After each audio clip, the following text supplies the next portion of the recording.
Definición.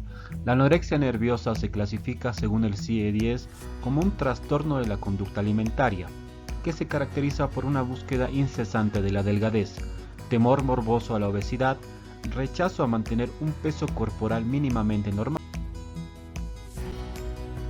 Toro define la anorexia nerviosa como un trastorno del comportamiento alimentario, caracterizado por una pérdida significativa del peso corporal, habitualmente fruto de la decisión voluntaria de adelgazar. García Rodríguez la define como la fobia a la obesidad, con un deseo irracional de estar delgada y unas alteraciones del control de la ingesta, acompañada de una grave perturbación secundaria de la mente con importantes alteraciones de la esfera familiar y social. Para Way, es una adicción como cualquier otra, en la cual ser delgada es la obsesión y perder el peso el modo de satisfacerla. De modo que la base de la anorexia nerviosa radica en un nivel insuficiente de autoestima, polémica que gravita en el fondo de muchos problemas psicológicos femeninos según el estudio de Chismar y Donovan. Criterios sintomatológicos según el DSM-5. Criterio A del DSM-5. Para la anorexia nerviosa hace referencia a un rechazo a mantener el peso corporal igual o por encima del valor mínimo normal, considerando la edad y la talla. Ejemplo, la pérdida de peso que da lugar a un peso inferior al 85% del esperable, o fracaso en conseguir el aumento del peso normal durante el periodo de crecimiento, dando como resultado un peso corporal inferior al 85% del peso esperado. El DSM-5, el primer criterio especifica la presencia de una restricción de la ingesta energética en relación con las necesidades, que conduce a un peso corporal significativamente bajo con relación a la edad, el sexo, el curso del desarrollo y la salud física. Peso significativamente bajo se define como un peso que es inferior al mínimo normal o, en niños y adolescentes, inferior. Como podemos observar, la nueva versión especifica claramente la necesidad de que exista una conducta manifiesta de restricción en la dieta, dando por sentado el aspecto cognitivo-emocional del rechazo a mantener. El criterio B en el anterior DSM indica la necesidad de la presencia de un miedo intenso a ganar peso o convertirse en obeso, incluso estando por debajo del peso normal, muy similar al DSM-5, que además matiza la presencia de comportamiento persistente que interfiere en el aumento de peso, incluso con un peso significativamente bajo. En este punto los autores también hacen énfasis en el aspecto. Otro de los criterios diagnósticos para la anorexia nerviosa, según el DSM-5, se refiere a la distorsión de la imagen corporal que presenta en los TCA. Especifica en el criterio C, de forma muy similar al DSM-4, la existencia de una alteración en la forma que uno mismo percibe su propio peso o constitución, influencia impropia del peso o la constitución corporal en la que en la autoevaluación o falta persistente de reconocimiento de la gravedad del peso corporal bajo actual. La mayor diferencia entre ambas ediciones en este sentido es la especificación en el DSM-5 DS1 mismo. Es decir, no se entiende que la persona pueda distorsionar la percepción de la corporeidad de otras personas. Por último, el anterior DSM-4 incluía en su criterio D la presencia de amenorrea en mujeres postpuberales. Este siempre resultó un criterio polémico, ya que dejaba a un lado la posibilidad, según criterios estrictos, de diagnosticar a los. Para ello, los clínicos utilizaban la medida de los niveles de testosterona, frecuentemente bajos en los varones con anorexia nerviosa, para equiparar el criterio diagnóstico. En el nuevo DSM-5, el criterio de la amenorrea ha quedado su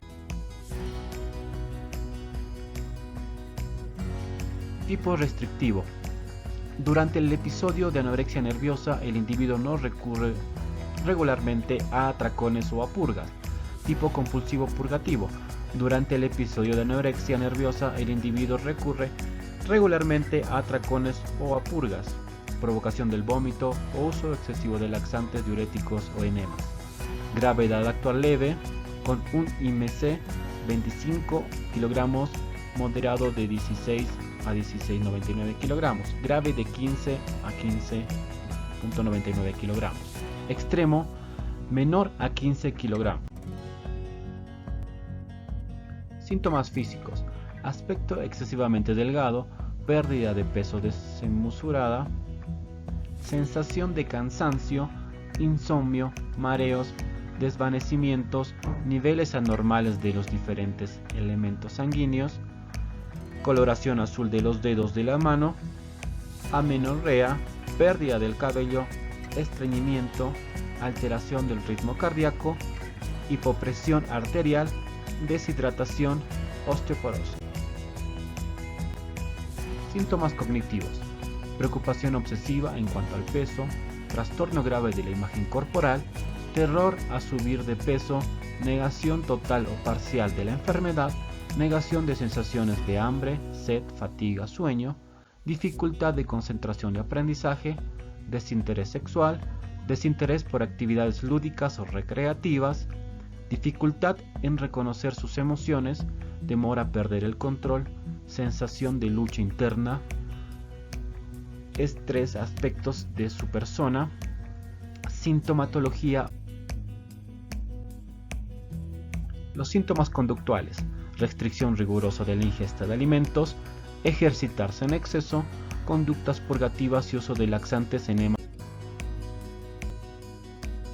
Síntomas afectivos emocionales: experimentación de un miedo intenso a aumentar de peso, preocupación excesiva por los alimentos, negación de la sensación de hambre, mentir acerca de los alimentos ingeridos, irritabilidad, retraimiento o aislamiento social, alexitimia o incapacidad por experimentar y manifestar emociones, estado de ánimo depresivo, ideas suicidas, falta de interés por las relaciones sexuales. Se deberían considerar otras posibles causas para un peso corporal significativamente bajo o una pérdida significativa de peso en el diagnóstico diferencial de la anorexia nerviosa, especialmente cuando se presentan características atípicas. Ejemplo, con inicio después de los 40 años. Diagnóstico diferencial: afecciones médicas. Ejemplo, enfermedad gastrointestinal, hipertiroidismo, cáncer oculto y síndrome de inmunodeficiencia adquirida. Estas enfermedades se pueden producir una pérdida importante de peso, pero las personas con estos trastornos normalmente no suelen manifestar una percepción alterada del propio peso o la propia constitución, ni miedo intenso a ganar peso, ni comportamientos insistentes que interfieran con el aumento apropiado del peso. La pérdida aguda de peso asociada a una afección médica puede desencadenar ocasionalmente el inicio o la recurrencia de una anorexia nerviosa, que se podrá ocultar inicialmente tras la afección médica comórbida. Rara vez se desarrolla una anorexia nerviosa después de una cirugía bariátrica para la obesidad. Diagnóstico diferencial con el trastorno depresivo mayor.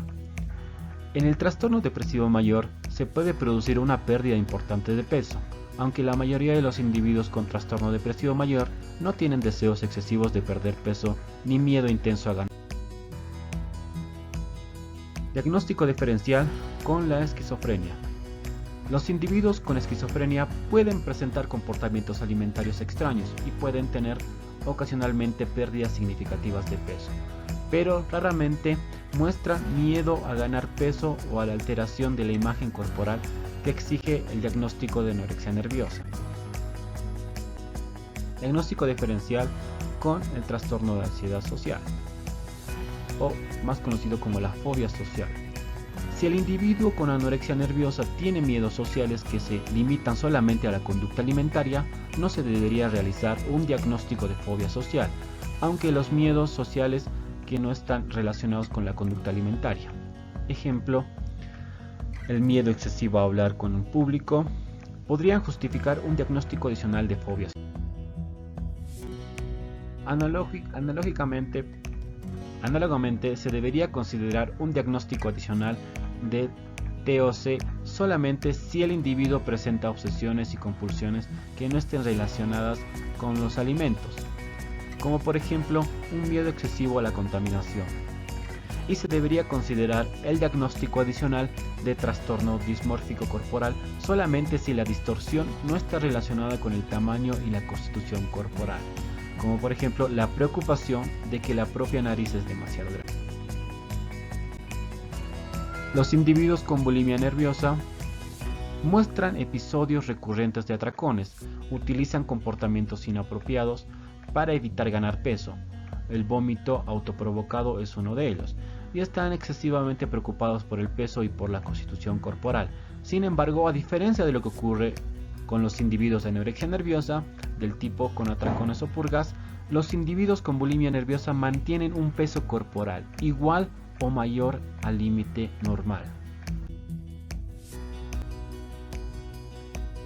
Con respecto al trastorno de evitación, restricción de la ingesta de alimentos, el diagnóstico diferencial nos habla de que los individuos con este trastorno pueden mostrar una pérdida de peso significativa o un déficit nutricional significativo, pero no tienen miedo a ganar peso o a engordar, ni tienen ninguna alteración de la forma de percibir su peso y su constitución corporal.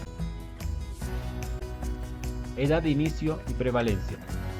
La anorexia nerviosa se inicia normalmente en la adolescencia o primera juventud y es más infrecuente que aparezca en etapas prepuberales o después de los años 40.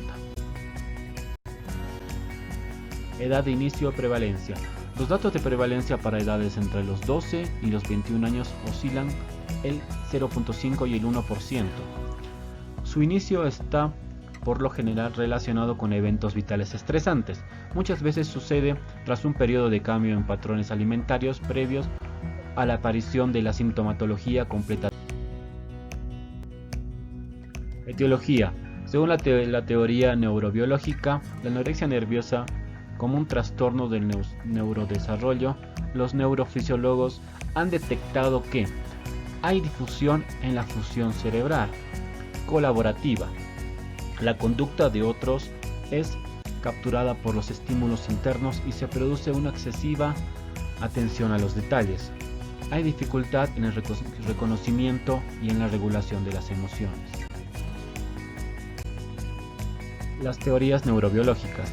El nuevo paradigma de la anorexia nerviosa afirma que hay una diátesis aneurobiológica subyacente y que este perfil neurotemperamental se ha encontrado en las hermanas no afectadas por la enfermedad y que está reforzada por los cambios puberales dentro de un contexto de sensibilidad al estrés y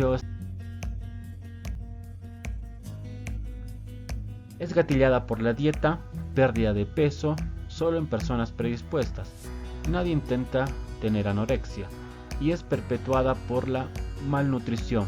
¿Qué implica esto? Podemos al fin proveer de tratamiento basado en la ciencia y por primera vez podemos demostrar intervenciones exitosas.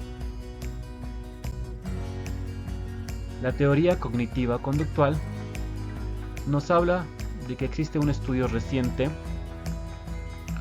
donde utilizaron el Young-Scheme Questionnaire con el objetivo de comparar las creencias irracionales maladaptativas en grupos de personas con anorexia nerviosa y bulimia nerviosa, por supuesto introduciendo un grupo de control.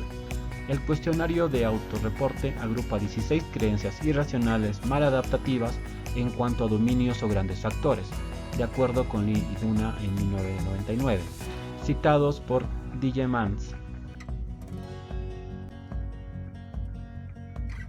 La desconexión. El primer dominio del YSQ se refiere al sentimiento de considerar que no se puede ser querido, estimado e incluso de que es indeseable. El segundo dominio, el de la autonomía afectada, hace referencia a cómo las expectativas acerca de sí mismo y del ambiente interfieren con la habilidad percibida para separar, sobrevivir, funcionar de manera independiente o alcanzar logros. Incluye el sentido de percepción de sí mismo como un error, lo que lleva a la persona a depender o diferir de otros, ser vulnerable y sentirse incapaz de tener suficiente autocontrol y autodisciplina para actuar efectivamente.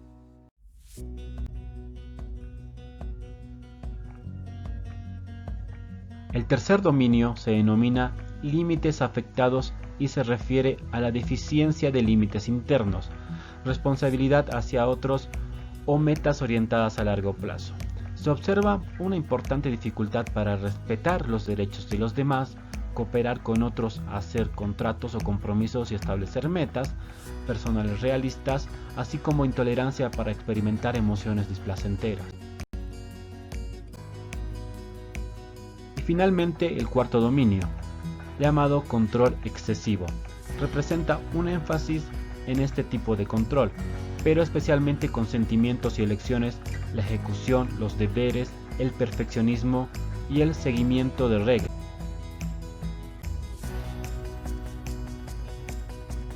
La teoría psicoanalítica.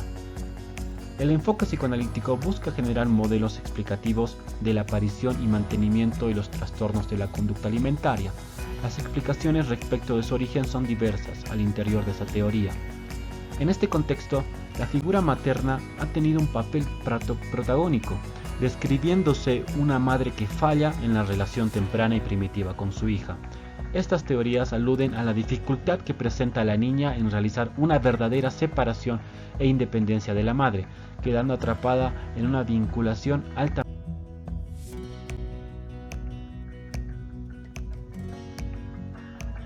La madre favorece reacciones regresivas y retira el afecto cuando la hija manifiesta autonomía, quedando representando el síntoma. El carácter regresivo de dicha relación se describe también que la hija representa para la madre un objeto que reemplaza y compensa sus propias carencias afectivas. Todo lo anterior está en estrecha relación con el vínculo paciente-terapeuta, dado que el tratamiento, debido a la gravedad del síntoma, este último está siempre expuesto a actuar más como médico que como analista, poniendo en riesgo la regla de la abstinencia y su lugar del vínculo analítico. Por otro lado, se plantea que el alimento pasa a representar a la madre siendo tragado, vomitado, en representación de la dificultad que tiene la niña de incorporarla, como la que satisface las necesidades de afecto y protección, que no pudiendo integrar aspectos idealizados y devaluados de ella, transformándose en un objeto persecutorio. Aquí el conflicto se sitúa en la fase corporal del desarrollo psicosexual.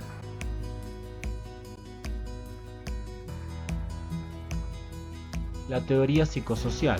Cuando la alimentación tiene lugar para aquietar al niño más que para satisfacer su hambre, genera desconcierto sobre su estado interno y su habilidad de evocar cuidado y generar respuestas. Modelo evolutivo de Estrell-Moore. Las mujeres están más orientadas interpersonalmente. La belleza es un aspecto central de la feminidad, la supermujer.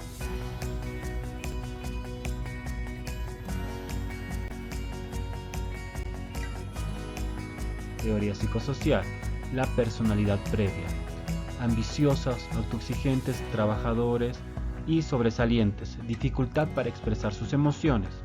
Familiarmente se da mucha importancia y al éxito. Gran dependencia parental. Dificultad en la maduración y separación de la familia. El síntoma de rebeldía es a través del rechazo al alimento.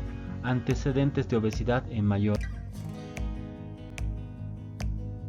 La prevención primaria. La anorexia nerviosa en adolescentes de 14 a 16 años.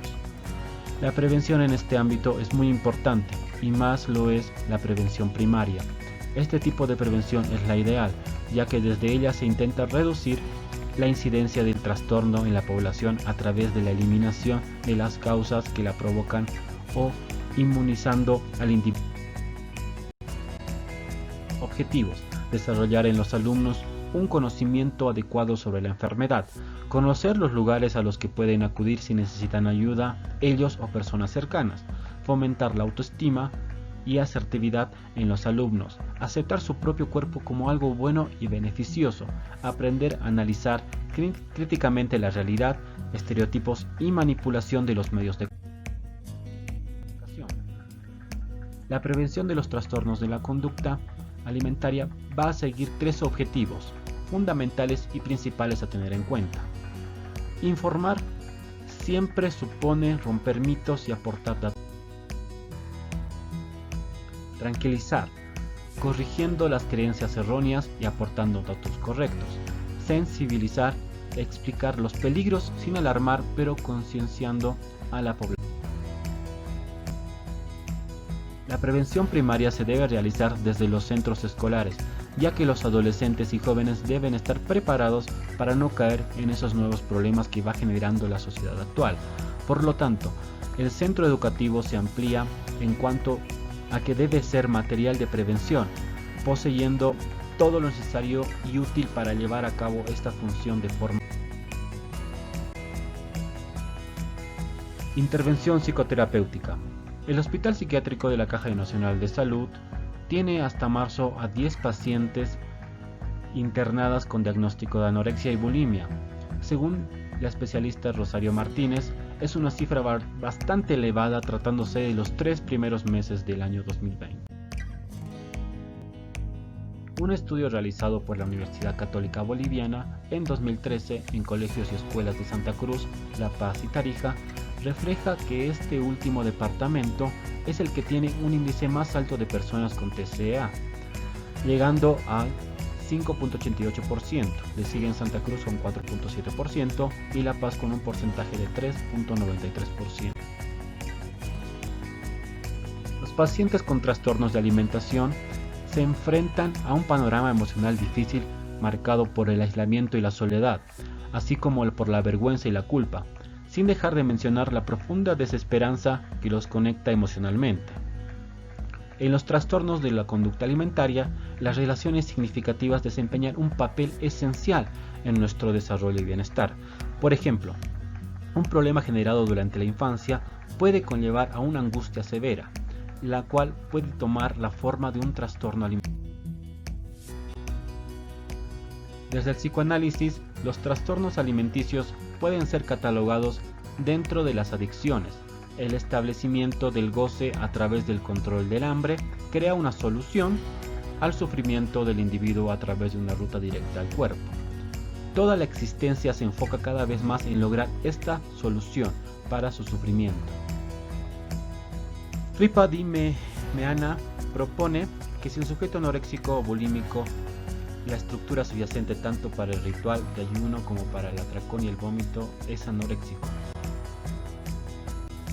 Si bien ambos pueden intentar encontrar una solución a su sufrimiento, de diferentes maneras tienen un mismo objetivo y es motivación subyacente, es decir, encontrar una manera de resolver el problema de su deseo, de su relación con el placer, puesto que no involucra al otro, no necesita un lenguaje y no requiere mantenerse dentro de los límites de la sociedad y la cultura. La implacable búsqueda de la delgadez del anoréxico puede describirse como una forma patológica de negación. Para negarse a sí mismo, el alimento requiere control. Esta negación de la comida se puede ver como una forma patológica de control. Por lo tanto, un aspecto de la etiología de un trastorno alimentario se agrupa en torno al tema del control, y el paciente demuestra una necesidad percibida de mantener una forma patológica de controlar para estar seguro en el medio ambiente. El papel del control y la autoestima en el desarrollo y el mantenimiento de un trastorno alimentario es un factor muy importante de entender. En ello radica el aspecto sustancial. La psicoterapia psicoanalítica ha tenido éxito en el tratamiento de trastornos de alimentación, porque ayuda a las personas a reflexionar sobre su relación con los alimentos, Cuando las personas pueden descubrir por qué interactúan con los alimentos, cómo lo hacen, pueden trabajar en los pensamientos y emociones subyacentes que se han manifestado en un trastorno alimentario. El síntoma a menudo nos cuenta una historia única o contiene cierta verdad, de la que la persona ni siquiera puede estar consciente. Pero cuando se exploran estos pensamientos y emociones, el desorden alimenticio puede disminuir o cesar. Para que tenga lugar la recuperación, es esencial que el paciente sí se sienta seguro durante el tiempo suficiente para encontrar una forma alternativa de afrontarlo. Atwood afirma que solo a través de una conexión emocional significativa podemos ayudar a los pacientes a comenzar a soportar lo insoportable y decir lo que no se puede afirmar. Sin embargo, no se utiliza la terapia psicoanalítica para tratar los trastornos de alimentación. Es posible que algunas personas no estén preparadas para examinar sus pensamientos y emociones subyacentes y necesiten recuperar la fuerza física y estabilidad antes de comenzar ese tratamiento. Si adoptamos una perspectiva psicoanalítica, podemos decir que el desarrollo de la transferencia dentro del espacio terapéutico entre el paciente y el terapeuta es la herramienta principal mediante el cual se produce este cambio. Como escribió Freud en 1914, la transferencia crea así una región intermedia entre la enfermedad y la vida real a través del cual se realiza una transición de una a otra.